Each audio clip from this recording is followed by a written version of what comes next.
Hi, my name is Joshua Mackey, and I am here with the star of the American Society of Magical Negroes, Justice Smith. How are you doing? I'm doing good. How are you?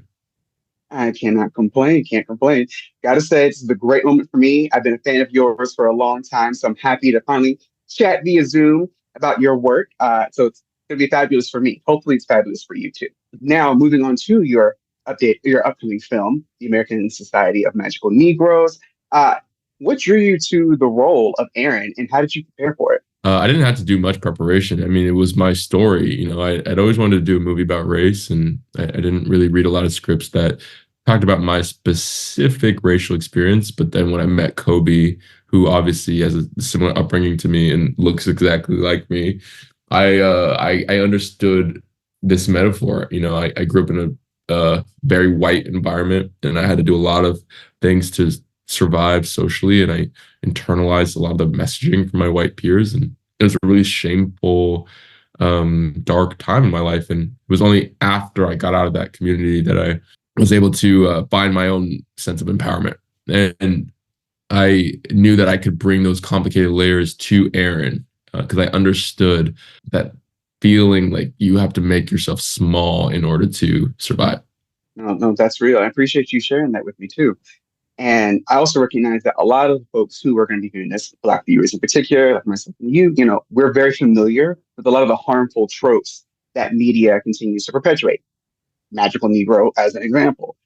When do you think were some of the first times where you experienced some of those or witnessed those harmful tropes in media? I know for me, it was The Shining and watching like Scatman Brothers being deemed literally the magical Negro. So, like, what about that for you? That's a really good question. I mean, I feel like every time I see a black person in like a predominantly white film, I'm always skeptical about, well, like, I'm looking at his character arc. I'm looking at like how much they're giving him to say or do, how they're portraying him, what the film is saying about him. And I feel like even unintentionally so, a lot of these films they neglect their black characters. This is why having black creators, black filmmakers create their own content is so important because we center ourselves. We know how to tell our stories, and even if we write a black supporting character, we give them a full life. I'm always skeptical. Well, that makes two of us. I do the same thing. Whenever I see anything, I'm like, but are they Uh, really going to talk about us or are they just going to talk about us? yeah. Yeah, so that's real. Another thing that's real is that I love, love, love seeing this like upcomings of more Black queer talent and being that I'm within too, a queer publication. It's fabulous to see the rise of so many Black queer talent coming up. And so I think of this, I think of you, I think of Janelle Monáe, Coleman Domingo, Tessa Thompson, Kiki Palmer. The list continues. Michaela J. Rodriguez, like all of y'all are absolutely killing it. And so I'd love to know who were some of your Black queer icons as of late that inspire you? Keyword as of late, because I was about to say, if you were gonna say growing up, I was like zero. I didn't see nobody. But as of late, that's a really good question. I mean, I'm a big Frank Ocean fan. I mean, that's not really in my field, but We'll still take Frank Ocean, Black, queer, we yeah. still I mean, stand. I like a lot of. I'm thinking about like a lot of black queers in music. In terms of my industry, like I'm really happy to see that the more queer actors come on the scene, the more numb audiences become to it, and we become like a new normal, which is kind of what we wanted. Like as black actors and as queer actors, like we just want to be seen for the art that we're putting out. We have such a rich identity to pull upon, and I'm happy that we're finally getting opportunities to showcase that. You and me both. I love to see it. Now, speaking of feeling seen, shifting gears a little bit, going back to your movie, I gotta say, when I was watching it, I was like, ooh, I was just squirming a little bit because some of the things you were going through, I was like, oh my God, that's like a Tuesday. Or, that I remember that moment from, last month.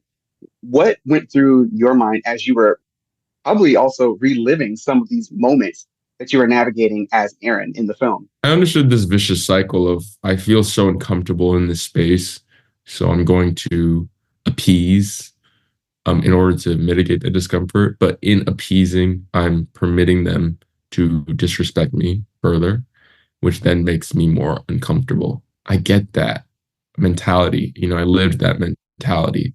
So I was trying to bring that those complex layers to Aaron when I was playing him.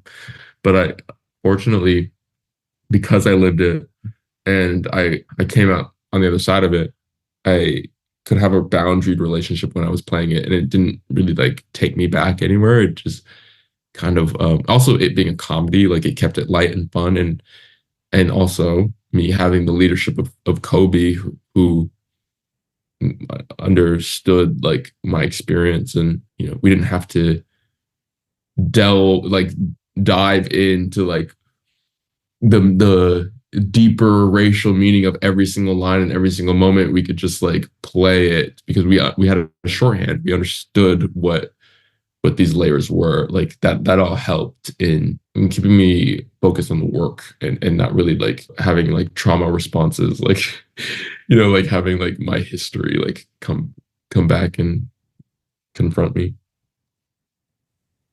which is real. And Yeah. a lot of that can happen. But I can imagine what the conversations were with, you and your co-stars, being that you're literally like reliving this, but also your character is actively working against this in so many ways. So that it does create that sometimes a dissonance, and sometimes you're like, you know what? I'm just gonna let the art just move me and let it speak for itself. Hmm. And it was speaking. I appreciate it. Of course, of course. Now, I also have to ask, making white people's lives easier aside, what would be the magical power that you would use to make your life much easier? I really want like Mr. Fantastic, like stretchy limbs. Because when I was a kid, I had to walk to school, and I was like, oh, if I could stretch my legs really long, I could take like 2 3 steps and like be there. But now as an adult, I'm like, I just want to like I'm lazy. I just want to like grab the remote like from across the room without having to get up. Yeah, I'd appreciate that. Growing up in a household where my mom was always asking me where the remote was from another room, that would have been a great power. Yep. There you go. Well, with that being said, Justice, thank you so much for the time today. I really appreciate it. And I know that our viewers and our readers over at Into will also appreciate it. And like I said, this is a great honor and privilege for me to speak with you. So thank you again for the time. Yeah, thank you. I appreciate you.